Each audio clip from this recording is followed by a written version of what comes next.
You are not going to believe what happened in my house this morning. I'm shaking as I tell you this, but you need to hear it. You need to know how a mother's love can be twisted into something ugly, and how I finally decided to snap the chain. What my son did before the sun even came up wasn't just disrespectful. It was a declaration of war. But he has no idea that while he thinks he's the general of this house, I've already planted the landmines. You have to stay to the end to see exactly how I served him the coffee he asked for. My name is Sarah. I'm 72 years old, and for the last 40 years, I have lived in this two-story colonial house on Elm Street. My husband, James, and I bought this place when the neighborhood was just dirt roads and potential. We paid it off with sweat, missed vacations, and double shifts. James passed away 4 years ago, leaving me with a lot of empty rooms and a silence that sometimes felt too loud. That silence ended 6 months ago when my son, Mason, and his wife, Olivia, showed up on my doorstep. It was a Tuesday night, raining hard. I remember because the rain was hitting the porch roof like gravel. When I opened the door, Mason looked like a beaten dog. He told me he'd been laid off from his tech sales job in the city, where he was pulling in over $80,000 a year. Olivia, who had been trying to launch an online boutique for handmade jewelry, said the market had crashed and they were drowning in debt. They had been evicted from their luxury condo downtown. They stood there with 4 Louis Vuitton suitcases and a look of pure desperation. Mason held my hands and said, "Mom, we just need a few weeks. Just until I land a new contract. We'll be out of your hair before you know it." Of course I said yes. I'm his mother. That's what we do. We open the door. We make the bed. We fix the hot cocoa. I moved my sewing room into the garage to clear out the master guest suite for them, the one with the private bathroom and the walk-in closet. I wanted them to feel dignified while they got back on their feet. The first week was actually lovely. Felt like having my little boy back home. Mason mowed the lawn without me asking. Olivia helped me peel potatoes for dinner and complimented my pot roast. We sat around the table laughing about old memories. I thought, maybe this is a blessing in disguise. Maybe I needed this company.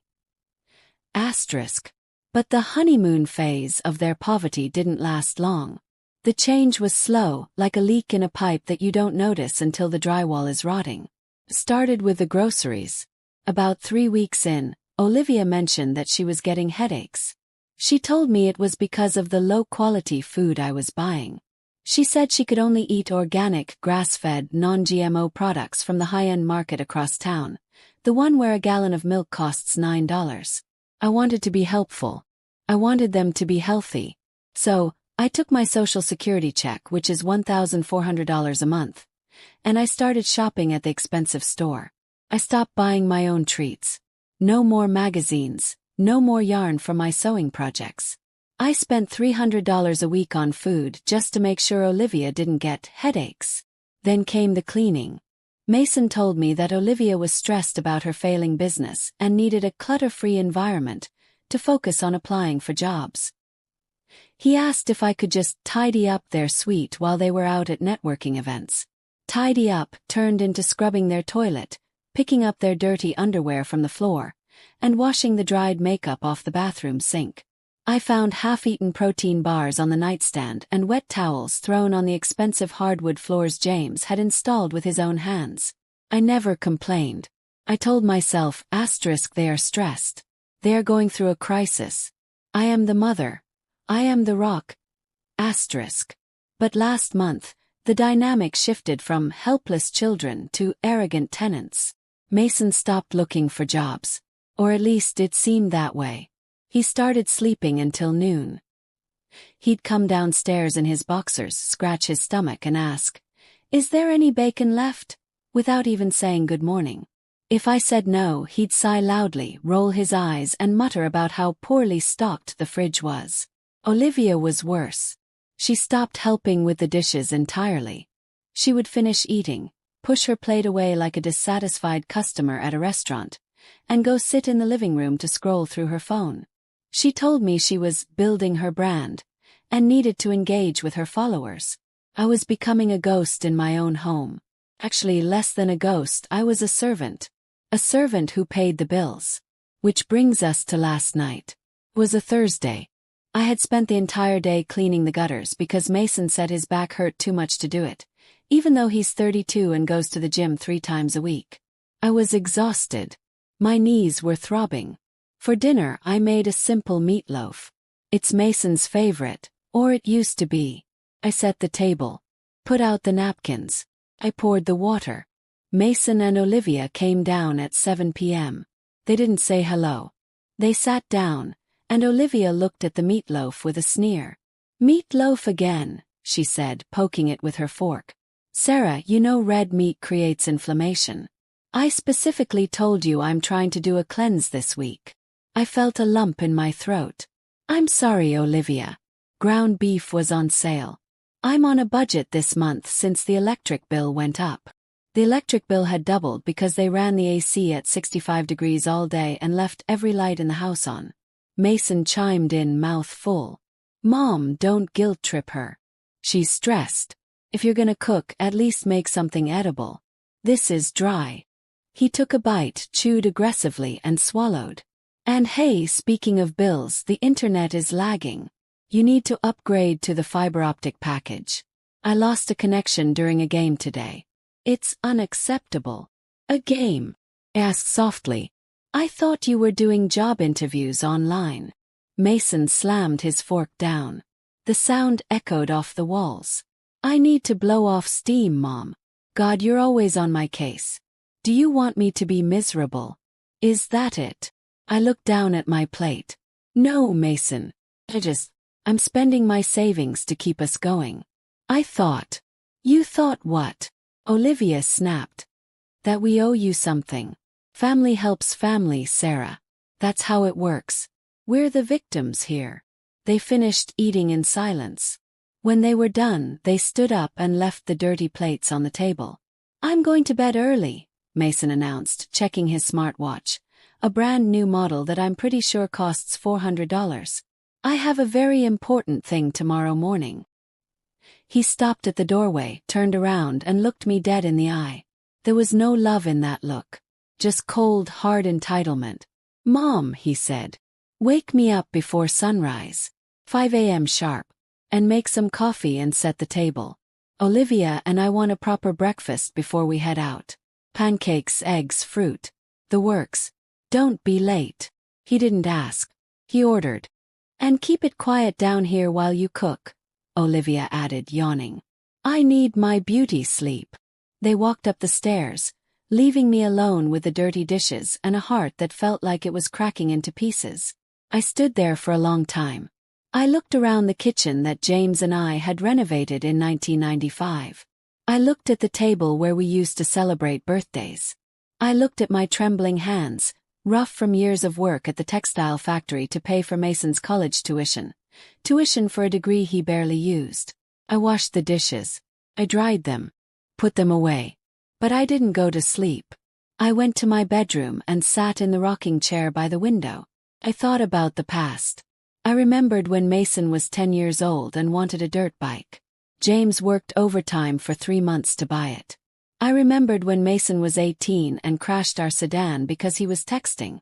We paid the damages and didn't let him pay a dime because he was just a kid. I remembered paying for their wedding. $15,000 I took from my retirement fund because Olivia wanted a specific venue by the lake. And this is the thanks I get. A command to wake up before dawn to serve them like a maid in the house I own. At 2 a.m. I was still awake. I was angry. No, I was past angry. I was enlightened. I got up and walked down the hallway. I needed a glass of water. As I passed the guest suite, I saw a sliver of light under the door. They were still awake. Heard giggling. Stop. I know I shouldn't have eavesdropped, but my instincts were screaming at me. I pressed my ear against the wood. "It's so easy, babe," Mason was whispering. "She has no idea." "I know," Olivia giggled. "Did you see her face when I complained about the meatloaf? She looked like she was going to cry. It's pathetic." "Look," Mason said, his voice dropping lower but still audible. "We just need to keep this up for another 6 months. If we save the rent money and just bank everything from my consulting gigs, we'll have enough for the down payment on the beach house by Christmas. My blood froze. Consulting gigs. Are you sure she won't kick us out? Olivia asked. Her. Mason laughed. Cruel mocking sound. Mom is a doormat. She's desperate for company. I could tell her to sleep in the shed and she'd probably do it just to keep me happy. She thinks we're broke. As long as we play the poor struggling kids card, she'll pay for everything. Groceries, utilities, everything. We are living rent-free, eating for free and stacking cash. It's the perfect scam. I love you, Olivia said. You're a genius. I know, Mason replied. Now let's get some sleep. I told the old lady to make pancakes at 5 a.m. I want to be fueled up before we go looking at that boat. That boat. I backed away from the door, my heart pounding so hard I thought they might hear it. They weren't broke. They weren't struggling. Mason had a job. They had money. They were looking at boats. They were using me. They were bleeding me dry, mocking my kindness, and laughing about it in my own guest room. I walked back to my kitchen. It was 3 a.m. now. I looked at the coffee maker. I looked at the pancake mix. Make some coffee and set the table, he had said. A strange calmness washed over me. It was the calm of a soldier who has just realized the enemy is inside the gates. I wasn't going to scream. I wasn't going to cry. Crying is for victims. I wasn't a victim anymore. I was the landlord. And the landlord was about to initiate an inspection. I went to the drawer where I keep the junk. Batteries, rubber bands and old keys. I dug to the back and found it. The spare key to the guest suite. Mason thought he was smart, but he forgot that I'm the one who changed the locks on this house 10 years ago. I waited. I watched the clock on the microwave tick by. 3:30 a.m. 4 a.m. 4:30 a.m. At 4:45 a.m., 15 minutes before his ordered wake-up call, I started my preparations. He wanted coffee. To make coffee. He wanted the table set. Oh, I would set the table. I brewed a pot of the strongest, blackest coffee I had. The cheap stuff I used to buy before Olivia's refined palate took over. Then I went to the living room. I opened my laptop. I logged into my bank account. I printed out the last 6 months of statements, highlighting every withdrawal at the grocery store, the electric company, the water department. Then I did something I had never done before. I walked over to Mason's jacket, which was draped over the chair. I reached into the pocket and pulled out his wallet. I wasn't stealing. I was investigating. I found a receipt from yesterday. The Golden Oyster Bar. Lunch for two. $185.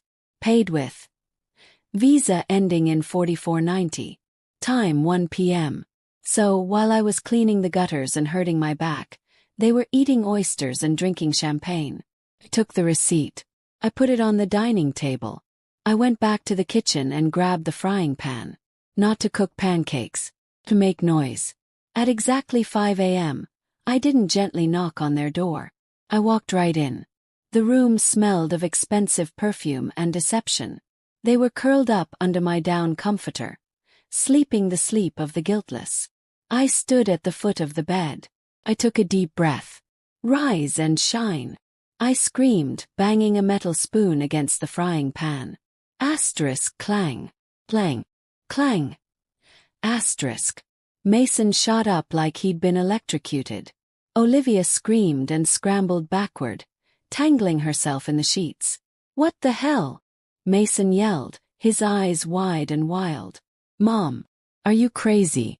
It's 5 a.m. Exactly. I shouted, banging the pan again. You said 5 a.m. sharp. You didn't want to be late. I meant wake us up nicely. Mason roared, rubbing his face. Jesus, my heart is pounding. Get out. Get out and go make the coffee. I stopped banging. I lowered the pan. I looked at him with a smile that didn't reach my eyes. The coffee is ready, Mason, I said, my voice dropped dead calm. And the table is set. Come downstairs. Now. I turned on my heel and walked out, leaving the door wide open. I heard them muttering and cursing as they got dressed. She's lost it, Olivia hissed. She's actually senile. I'm gonna put her in a home sooner than I thought, Mason grumbled. I went downstairs and stood at the head of the dining table. I had placed the coffee pot in the center.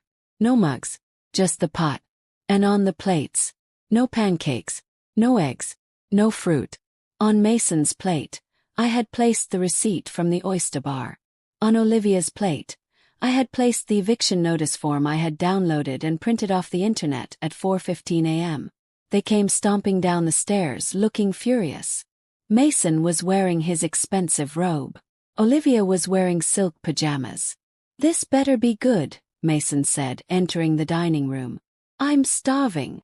He looked at the table. He stopped. Olivia bumped into him. What? Where's the food? Sit down, I said. I didn't yell. I spoke with the authority of the woman who paid the mortgage on the floor they were standing on. Mom, what is this? Mason reached for the piece of paper on his plate. He picked up the receipt. I watched his face. The color drained out of it faster than water from a tub. The Golden Oyster Bar, I read aloud. $185. Yesterday afternoon. While your mother was on a ladder cleaning the gutters. Olivia went pale. She looked at her plate. She saw the bold letters. Notice to vacate. What is this? Olivia squeaked. That, I said, pouring myself a cup of coffee from the pot, is the menu for today. We're serving reality. Mason crumpled the receipt. You went through my wallet. You violated my privacy. I can sue you for that. Sue me. I laughed. It was a dry, harsh sound. With what lawyer, Mason? The one you're going to pay with the money you've been stealing from me by pretending to be destitute. We aren't stealing. Mason yelled, his face turning red. We are saving. We are building a future. You're the one who's selfish. You have this big house, all paid off, and you want to charge your own son rent. You're supposed to help us. I did help you, I said, slamming my hand on the table. I gave you a roof. Gave you food. I gave you my dignity. And last night I heard you. I heard you laughing about the doormat. I heard about the consulting gigs. I heard about the boat. Silence filled the room. Thick, heavy silence. You heard that. Olivia whispered. Every word, I said. You think I'm stupid. You think I'm just some old lady you can manipulate. But you forgot one thing, Mason. You forgot who taught you how to walk. You forgot who taught you how to read. And you definitely forgot that this doormat is the only thing standing between you and the street. Mason tried to pivot. He put on his salesman face. He softened his eyes. He reached out a hand. Mom, listen. You misunderstood. We were blowing off steam. We were dreaming. The boat is just a fantasy. We really are struggling. The lunch. That was a business meeting. An investment. Don't lie to me, I said. Not anymore. I'm done with the lies. I pointed to the paper on Olivia's plate. That is a 30-day notice. It's the legal minimum I have to give you. But honestly, I'd prefer you leave in 30 minutes. You can't do this, Olivia cried, tears instantly springing to her eyes. Fake tears, I knew that now. We have nowhere to go. Our credit is ruined. Your credit is fine, I countered. You have money for boats and oysters. You have money for a hotel. Mason's face hardened again. The mask dropped. You're a bitter old woman, he spat. If you kick us out, you'll never see us again. You'll die alone in this house. Is that what you want? You want to be alone. That was his ace card. The fear of loneliness. He knew I hated the silence. I looked at him. I looked at the man who used to be my sweet little boy, now twisted into this selfish stranger. Mason, I said softly. I would rather be alone in this house with my memories of your father than live here with a stranger who treats me like a servant. Fine, Mason yelled. Fine. We'll leave. We don't need you. You're toxic, Mom. You're absolutely toxic. He grabbed Olivia's arm. Come on, Liv. Let's go pack. We're not staying another minute in this hellhole. They stormed upstairs. I heard suitcases being dragged. I heard drawers being ripped open. I sat down at the table and took a sip of my black coffee. It was bitter, but it tasted like freedom. But the story doesn't end there. No. Because as they were packing, I remembered something else. Something very important. The car they were driving. The SUV parked in my driveway. It was in my name. Years ago, when Mason's credit was actually bad, I co-signed for his loan. And I'm pretty sure I'm the primary title holder. Smiled. I stood up and walked to the drawer where I keep the spare keys. I took the key to the SUV. I walked out the front door, into the cool morning air. The sun was just starting to peek over the horizon. The sunrise Mason had demanded to be awake for. I got into the SUV. I started the engine. And I drove it into the garage and locked the garage door. Then I went back inside and sat at the table. 10 minutes later, Mason came down with 4 suitcases, sweating and puffing. "We're leaving," he growled. "Give me the garage clicker." "No," I said. "What?" "The car stays," I said, calm as a lake. "It's in my name. You stopped making payments on it 3 months ago, remember? You told me the bank gave you a grace period. But I called the bank yesterday. They didn't. I paid the last 3 months to keep my credit from tanking. That's $1,800. Until you pay me back that $1,800, the car stays." Mason dropped the suitcases. His jaw literally dropped. "You stole my car. It's legally mine, Mason. Read the title." "I can't leave without a car," he screamed. "How are we supposed to get our stuff out?" "Uber," I suggested. "Or maybe you can call one of those consulting clients to pick you up." Mason looked like he was going to explode. Veins popped out in his neck. He stepped toward me, fists clenched. "Give me the keys, Mom. Now." He looked dangerous. For a second I was actually scared. "Mason," I said, reaching for my phone on the table. "I have 911 on speed dial. Don't make me use it." He froze. He looked at the phone. He looked at me. He saw something in my eyes he had never seen before. He saw that I wasn't bluffing. He stepped back. He let out a scream of frustration that shook the windows. "Aya cack." He kicked his suitcase. "Fine. Keep the damn car. We'll buy a better one today. With cash." "Good for you," I said. He grabbed 2 suitcases. "Liv. Let's go. Call an Uber." They dragged their luggage out the front door, cursing me with every step. I watched them from the window. They stood on the curb, shivering in the morning chill, waiting for a stranger to pick them up. I watched until the Uber arrived. I watched them load their bags. I watched them drive away. When they were gone, I locked the front door. I engaged the deadbolt. I walked back to the kitchen. The coffee pot was still warm.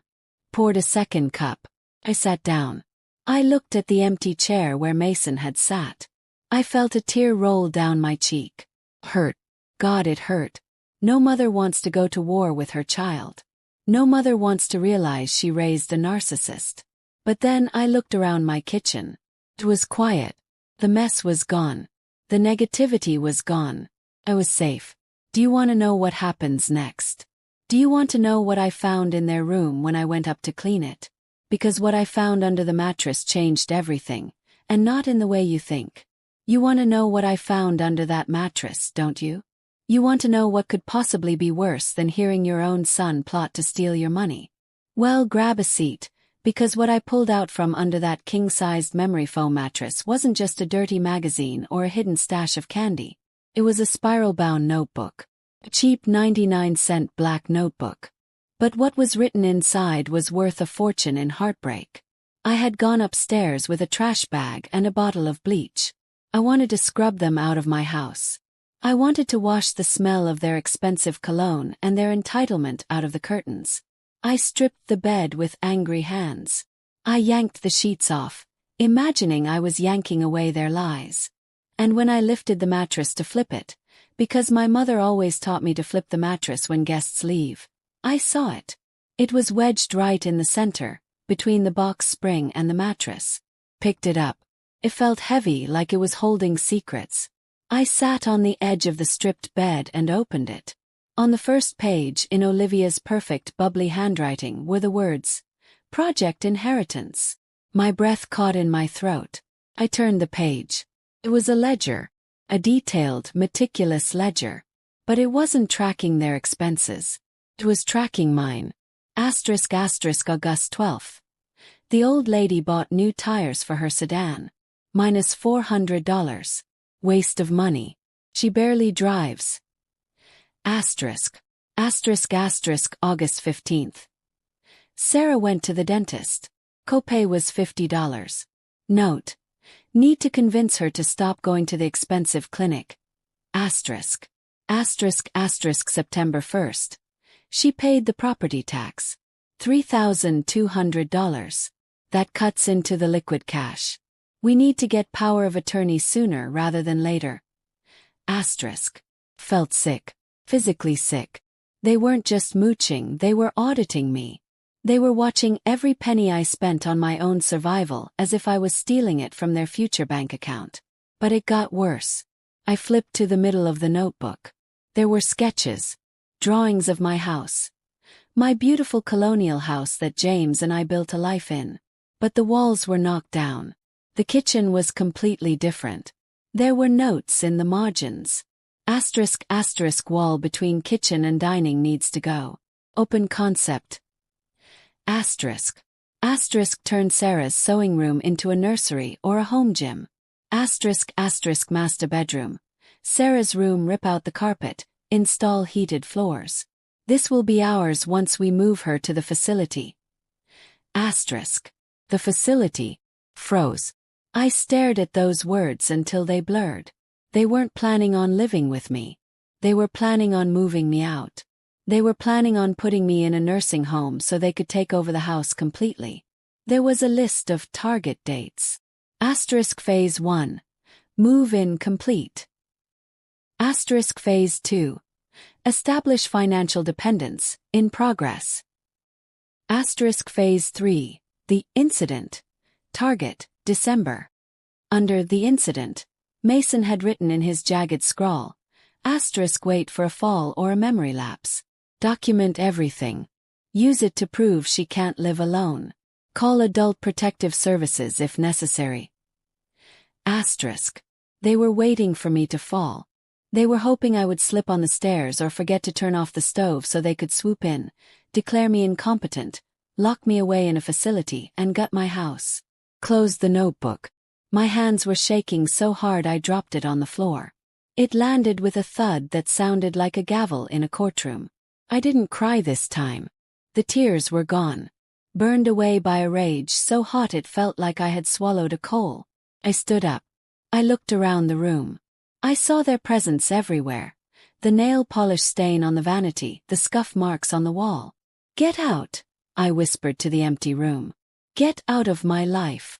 I spent the next 4 hours cleaning like a woman possessed. I scrubbed the baseboards. I vacuumed until the carpet lines were perfect.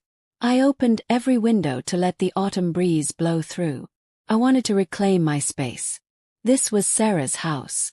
Not Project Inheritance. By noon the house was spotless. But the silence was deafening. I went downstairs to the kitchen and made myself a sandwich. I sat at the table, the notebook sitting next to my plate like a loaded gun. I needed to talk to someone. I couldn't carry this alone. I picked up the phone and called Betty. Betty lives 3 houses down. We've been friends since our kids were in diapers. She's a widow too, a tough-as-nails woman who drives a pickup truck and doesn't take nonsense from anyone. Betty, I said when she answered, I need you to come over. And bring a bottle of wine. The expensive stuff. Sarah. Betty's voice was sharp. You sound like you just buried a body. Is everything okay? I kicked Mason and Olivia out, I said. And I found a book. You need to see it. Betty was at my door in 5 minutes flat. She walked in, took one look at my face, and poured 2 large glasses of Merlot. We sat in the living room. I handed her the notebook. I watched Betty read. Her eyes got wider and wider. Her mouth formed a thin, hard line. When she got to the part about the facility, she slammed the book shut. That little snake, she hissed. That ungrateful, parasitic little snake. I changed his diapers, Sarah. I watched him grow up. How could he? Money, I said simply. Greed. They think I've lived too long. They think I'm just a placeholder for their inheritance. You need a lawyer, Betty said, pointing a manicured finger at me. You need to change your will. Today. Leave everything to a cat shelter. Leave it to the library. Do not let them get 1 cent. I know, I said. But first, I need to make sure they can't come back. Just then my phone started buzzing on the coffee table. It vibrated aggressively against the wood. The screen lit up. Mason. I stared at it. Answer it, Betty said. Put it on speaker. I want to hear what he has to say for himself. I took a deep breath and swiped the green button. Hello, Mason, I said. Mom. His voice was frantic, high-pitched. Mom, thank God you answered. Look, we're at a motel by the highway. It's disgusting. There are bugs, Mom. Roaches. Olivia is crying. She's having a panic attack. I'm sorry to hear that, I said, my voice steady. Did you call looking for the number to a pest control company? Stop it, Mason yelled. Stop acting like this. You're having an episode, Mom. I know you are. This isn't you. You're confused. Stress makes you confused. Remember when you forgot where you parked the car at the mall last year? This is just like that. I looked at Betty. She rolled her eyes so hard I thought they'd get stuck. I didn't forget where I parked, Mason, I said. They moved the entrance for construction. And I am perfectly lucid. I found your notebook, Mason. Silence.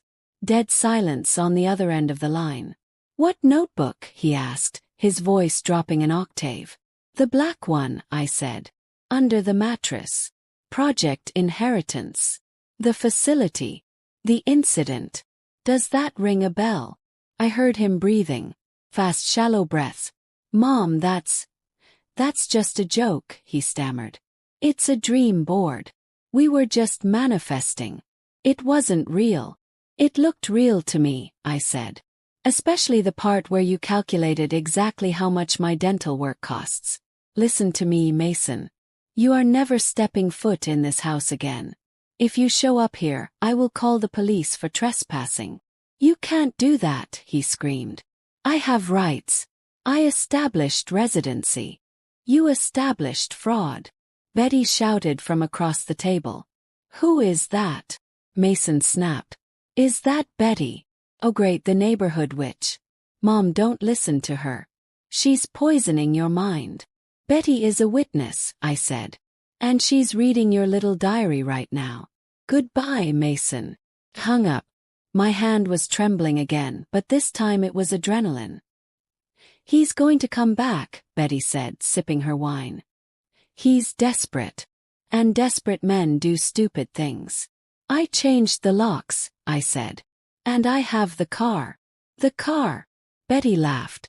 Oh, that was a stroke of genius, Sarah. Stranding them on the curb like that. I saw it from my window while I was watering the petunias. It was glorious. We spent the rest of the afternoon strategizing. Betty helped me install a new app on my phone that records calls. We checked all the window latches. We were two old ladies fortifying the castle. But the peace didn't last. Around 6 p.m., the flying monkeys started arriving. That's what psychologists call them. The people a narcissist recruits to do their bidding. First it was my sister Linda. Linda lives 3 states away in Florida. She hasn't visited me in 5 years, but suddenly she was very concerned. She called my landline. Sarah. Linda sounded breathless. I just got off the phone with Mason. He is hysterical. He says you threw them out on the street in their pajamas. He says you threatened him with a frying pan. Sarah, tell me you didn't threaten your son with a weapon. It was a spoon, Linda, I said, rubbing my temples. And I was waking him up. Did he tell you why I threw him out? He said you got upset about a grocery bill, Linda said. Sarah, honey, I know money is tight, But you can't just evict family over milk and eggs. It's cruel. He says you're acting erratic. He's worried you might have early onset dementia. There it was. The narrative. He was spinning the story before the ink on the eviction notice was even dry. He was painting me as the crazy, senile old woman so that anything I said about his stealing would sound like paranoia. Linda, I said firmly. Mason and his wife have been stealing from me. They have a notebook detailing plans to put me in a home and gut my house. They spent $185 on oysters yesterday while I was cleaning their gutters. Do I sound senile to you? Well, no, Linda hesitated. But Mason said. Mason is a liar, I cut her off. And if you call me again to harass me on his behalf, I will stop sending you my Christmas pecan pie. Hung up. The pecan pie threat was nuclear option in our family. But Mason wasn't done. At 8 p.m., as the sun was going down and casting long shadows across my lawn, I saw flashing lights. Blue and red bouncing off the living room walls. I looked out the window. A police cruiser was pulling into my driveway. My heart hammered against my ribs. He actually did it. Betty had gone home for dinner. I was alone. I smoothed my blouse. I checked my hair in the mirror. I took a deep breath. Asterisk act calm. Be the sane one. Asterisk. I opened the door before the officer could knock. It was Officer Miller. I knew him. He used to patrol the school zone when Mason was a kid. Evening, Mrs. Jenkins, Officer Miller said, tipping his cap. He looked uncomfortable. Sorry to disturb you so late. It's quite all right, Officer Miller, I said with a polite smile. What brings you here? Well, we received a call, he said, shifting his weight. A wellness check. Your son Mason. He called dispatch. He claimed you were having a mental health crisis. He said you were violent earlier today and that you might be a danger to yourself. I nodded slowly. I see.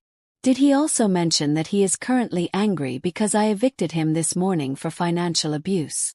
Officer Miller blinked. He didn't mention the eviction, no. He just said you were confused and aggressive. Officer Miller, I said, stepping back to let him see into the pristine, calm living room. I am 72 years old. Pay my taxes. Go to church. My son and his wife have been living here rent-free for 6 months.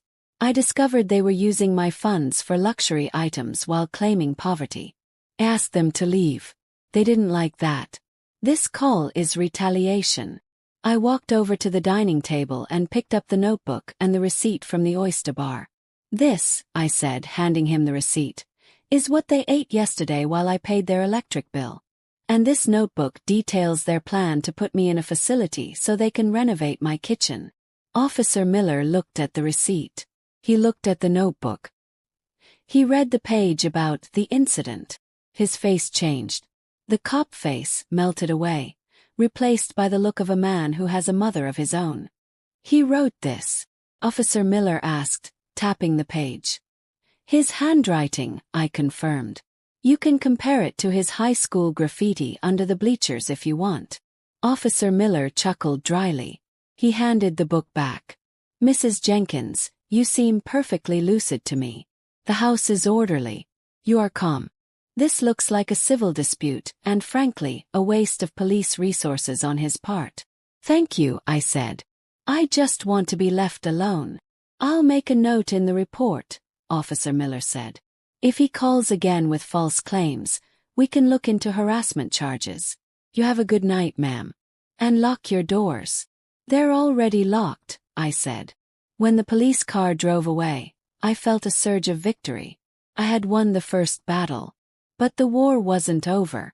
I couldn't sleep that night. The house made noises I wasn't used to. Creaks, groans. Every time the wind blew a branch against the siding, I jumped.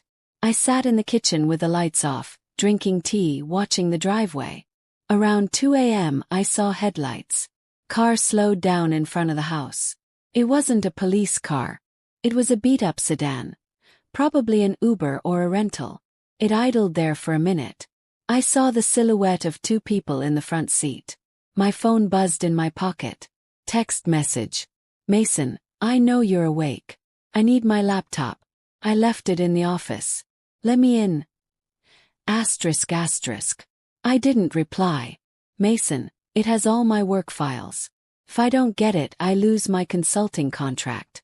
Seriously, Mom. Just put it on the porch. Asterisk asterisk. I frowned. Laptop. I had cleaned the whole room. I hadn't seen a laptop. I crept upstairs to the guest room again. I checked the closet. Nothing. Checked the drawers. Nothing. Then I remembered. The floorboard.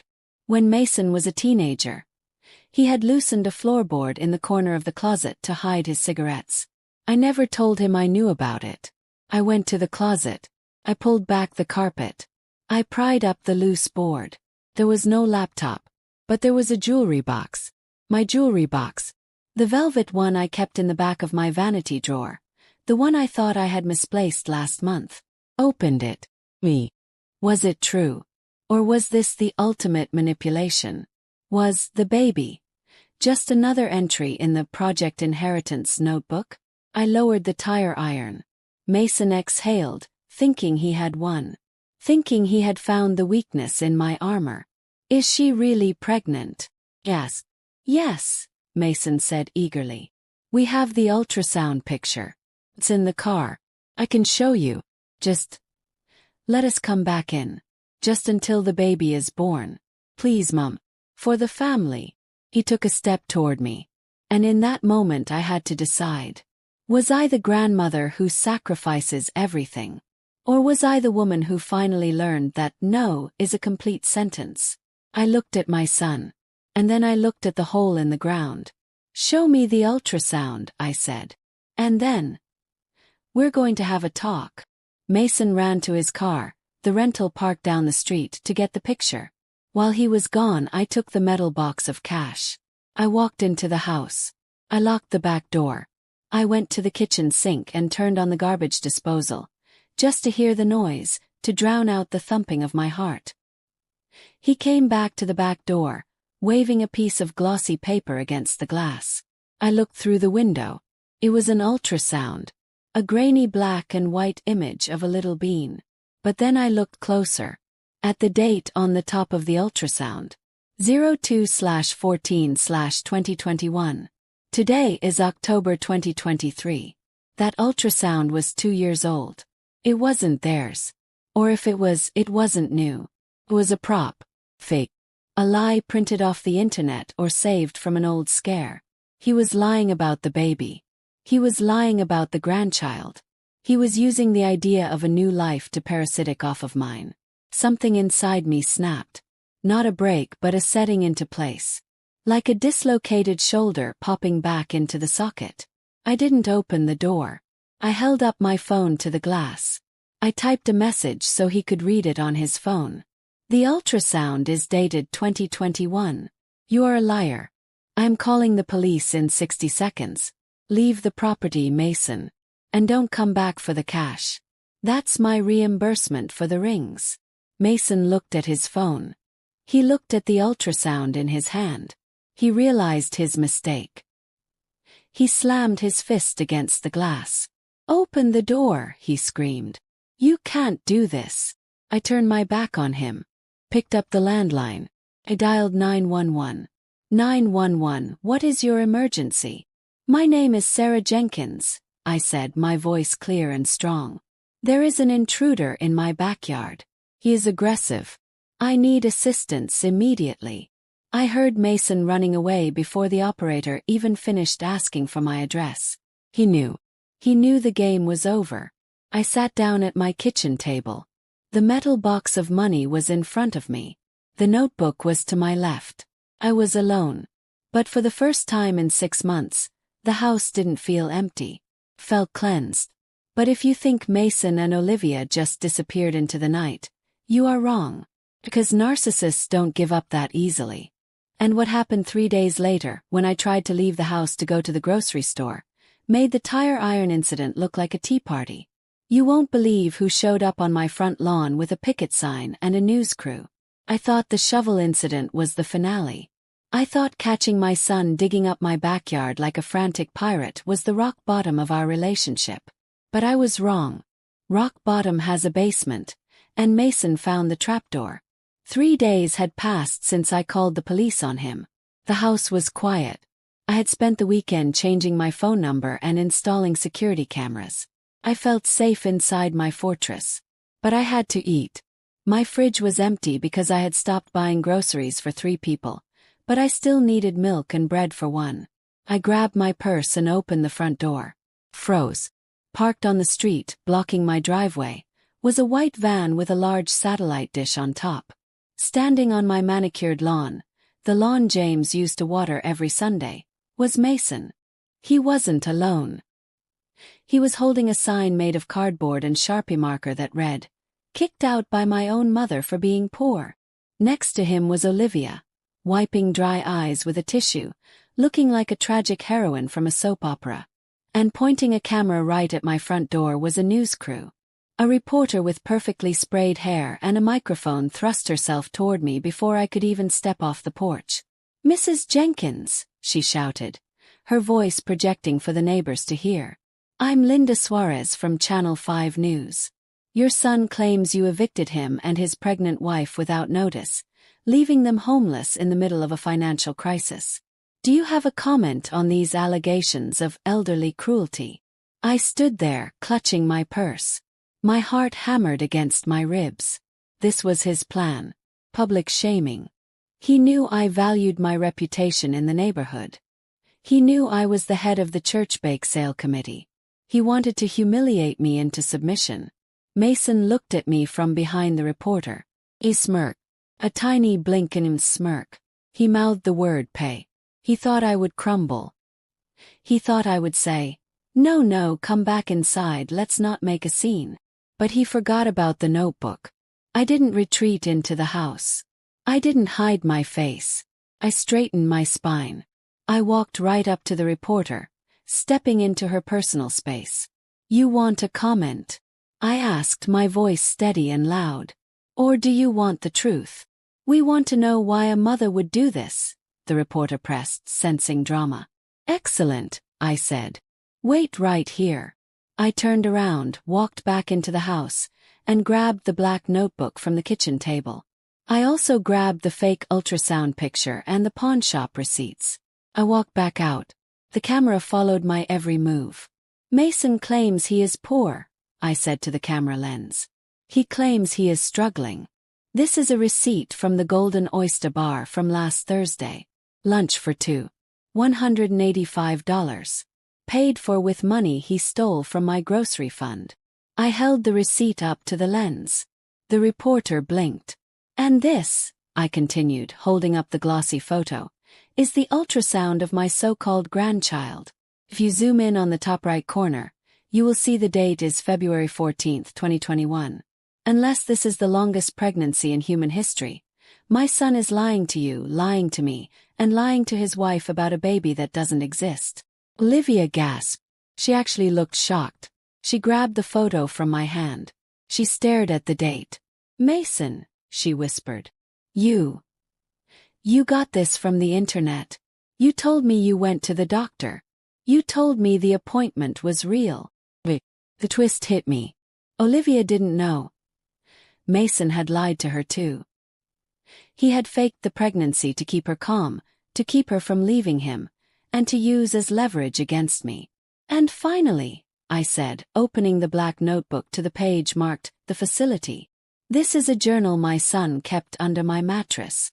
It details his plan to have me declared incompetent, put me in a nursing home, and renovate my kitchen with an open-concept design using my life savings." I handed the notebook to the reporter. "Read the highlighted section aloud, please." The reporter looked at the page. Her eyes went wide. She looked at Mason, then back at the book. She read into the microphone. Target date for the incident. December. Wait for a fall. Call Adult Protective Services. Take power of attorney. The cameraman lowered his camera. The reporter looked at Mason with pure disgust. "Is this true?" she asked him. Did you plan to institutionalize your mother to steal her house? Mason's face turned a color I had never seen before, a mix of purple and gray. He started stammering. It's out of context. It's a joke. It's creative writing. You're sick, Olivia screamed. She threw the fake ultrasound at him. You told me we were having a baby. Believed you. I told my sister. Liv, baby, wait. Mason tried to grab her arm. Don't touch me, she shrieked. She looked at me. Sarah. Hey. I didn't know about the baby. I knew about the money, but I didn't know he faked the baby. You knew about the money, I said, cold as ice. You ate the oysters, Olivia. You're just as guilty. You're just mad he lied to you too. The reporter signaled the cameraman to keep rolling. This was gold for them. A family imploding on the front lawn. Get off my property, I said to Mason. And take your circus with you. If I see you again, I'm handing this notebook to the district attorney. Conspiracy to commit fraud is a crime, Mason. Mason looked at the reporter, who was now asking him aggressive questions. He looked at Olivia, who was walking away down the street, sobbing. He looked at me. He realized he had lost everything. He ran. He literally turned around and ran toward his car, covering his face from the camera. The reporter turned to me. Mrs. Jenkins, you are a very brave woman. I'm not brave, I said, smoothing my skirt. I'm just tired. Now, if you'll excuse me, I have to go buy milk. I got in my SUV and drove to the store. I didn't look back. That night, the story aired. But it wasn't the story Mason wanted. The headline was, Local Grandmother Exposes Financial Abuse Scam. My phone blew up. But not with hate mail. With support. Neighbors I hadn't spoken to in years called to tell me they were proud of me. The church choir director brought over a casserole. Betty came over with another bottle of wine and we toasted to the television screen. But the legal battle wasn't over yet. I knew Mason. He was cornered and a cornered rat bites. 2 weeks later, I received a letter in the mail. It was from a lawyer. A real one this time. Mason was suing me.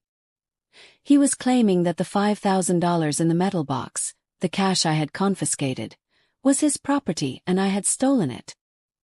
He was also claiming illegal eviction and demanding $10,000 in damages for emotional distress. I stared at the letter. He just wouldn't stop. He wanted to drag me through the mud until I paid him to go away.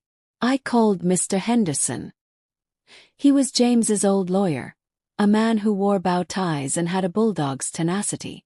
I went to his office the next day. I laid everything out.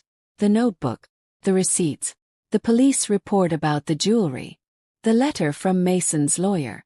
Mr. Henderson looked over the documents.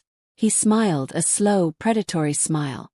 Sarah, he said, this isn't a lawsuit. This is a suicide note for his reputation.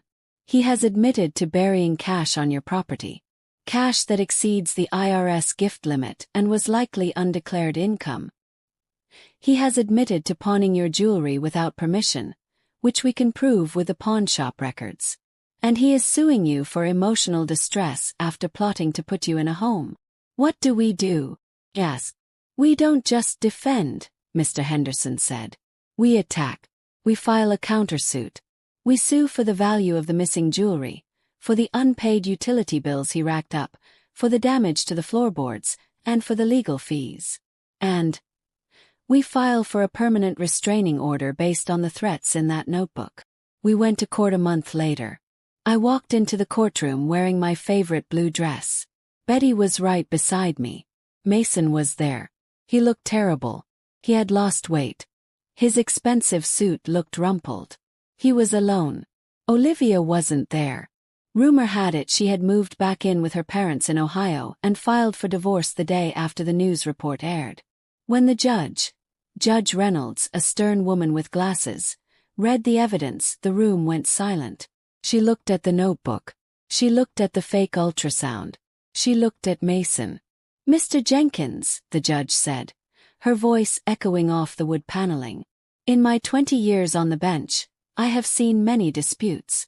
But I have rarely seen a son display such calculated malice toward his own mother. But she took my money, Mason whined.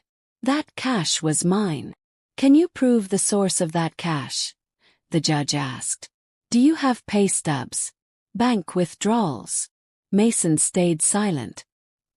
He couldn't prove it because he had skimmed it from my grocery runs and pawned my rings. I didn't think so, the judge said. Case dismissed. The counterclaim for the jewelry is upheld. Mr. Jenkins, you are ordered to repay Mrs. Jenkins the sum of $2,400 for the stolen items. You are also granted a 5-year restraining order. You are not to come within 500 feet of your mother or her property. If you violate this, you will go to jail. Do you understand? Mason slumped in his chair. Yes, Your Honor. And one more thing, the judge added. Call your mother Mrs. Jenkins from now on. You lost the right to call her Mom when you planned to lock her away. I walked out of that courthouse and the sun felt brighter than it ever had before. I took a deep breath of the crisp autumn air. Mason walked out 5 minutes later. He looked at me. For a second, I saw the little boy I used to push on the swings. I saw the teenager I taught to drive. He looked like he wanted to say something. Maybe I'm sorry. Maybe I love you. But I didn't wait to hear it. I got in my car and drove away. I had closed the book on Mason. It was a sad chapter, but it was over. Now let me tell you about the happy ending. Because you promised me a happy ending, and honey, I made one for myself. The first thing I did was reclaim my house. I went into the guest suite, the scene of the crime, and I hired a contractor. Not to renovate the kitchen, but to tear out that guest room. I didn't want anyone sleeping there ever again. I turned it into the library I had always wanted. I bought floor-to-ceiling bookshelves. I bought a velvet armchair. I filled the shelves with mysteries, romances, and history books. I hung James's picture on the wall, right where it belonged. I used the money, the $5,000 from the metal box which the judge ruled was legally mine as restitution, to do something I had dreamed of for 40 years. I went to Italy. I didn't go alone. Took Betty. We spent 2 weeks in Tuscany. We drank wine that cost more than milk. We ate pasta until we couldn't breathe. We flirted with handsome Italian waiters who called us Bella. For the first time in my life, I wasn't Sarah the wife, or Sarah the mother, or Sarah the widow. I was just Sarah. And Sarah, it turns out, loves gelato and hates museums. When I came back, I realized I had too much energy to just sit in my library. I needed a purpose. I started a group at the local community center. I called it the Silver Shields. It's a support group for seniors who are dealing with financial abuse from family members. You wouldn't believe how many people showed up to the first meeting. There was Bob, whose daughter was stealing his pension. There was Mary, whose grandson refused to move out of her basement. I told them my story. I told them about the frying pan. I told them about the notebook. I showed them how to check their credit reports and how to change their locks. I became a bit of a local celebrity. People stop me in the grocery store now, not to ask for money but to ask for advice. Sarah, they say, my son wants me to sign over the deed to my house. What should I do? And I tell them, tell him to buy his own house. And check under your mattress. But the best part, the very best part happened 3 months ago. I was walking past the animal shelter on my way to the market. I wasn't looking for a pet. I'm 72. A puppy is a lot of work. But then I saw him. He was an older dog. A golden retriever mix with a gray muzzle and sad eyes. The sign on his cage said, Name, Buster. Owner passed away. Needs a quiet home. He looked at me. I looked at him. He wagged his tail just once. Slow, hopeful thump. I thought about the hole in my garden where Mason had dug. I thought about how lonely the house could be at night. I walked in. I'll take him, I said. Buster came home with me that day. He doesn't ask for money. He doesn't complain about the meatloaf. He doesn't write nasty notes in a diary. He sits at my feet while I read in my new library. He barks if a stranger comes to the door. He loves me unconditionally. Last Sunday was my birthday. I turned 73. Usually I would spend the day cooking a big meal for Mason, hoping he would show up and not criticize the food. This year was different. Betty came over. So did 3 ladies from the Silver Shields. We ordered pizza, yes, pizza, and drank champagne. We laughed until our sides hurt. At one point I looked around the table. I saw these strong, beautiful women. I saw Buster sleeping on the rug. I looked out the window at my garden, which was blooming with tulips I had planted with my own hands. I realized I wasn't waiting for anyone anymore. I wasn't waiting for a phone call. I wasn't waiting for gratitude. I wasn't waiting for permission to be happy. I was happy. The phone rang in the middle of the party. I checked the caller ID. Unknown number. I knew who it was. It was Mason. Probably calling from a burner phone, trying to wish me a happy birthday, trying to wedge his foot back in the door. The old Sarah would have answered. The old Sarah would have hoped. But the new Sarah. I looked at the phone, smiled, and I pressed decline. I picked up a slice of pepperoni pizza and raised my glass to my friends. To freedom, I said. To freedom, they cheered. And we lived happily ever after. With a big smile, a full heart, and absolutely no unwanted guests. The end.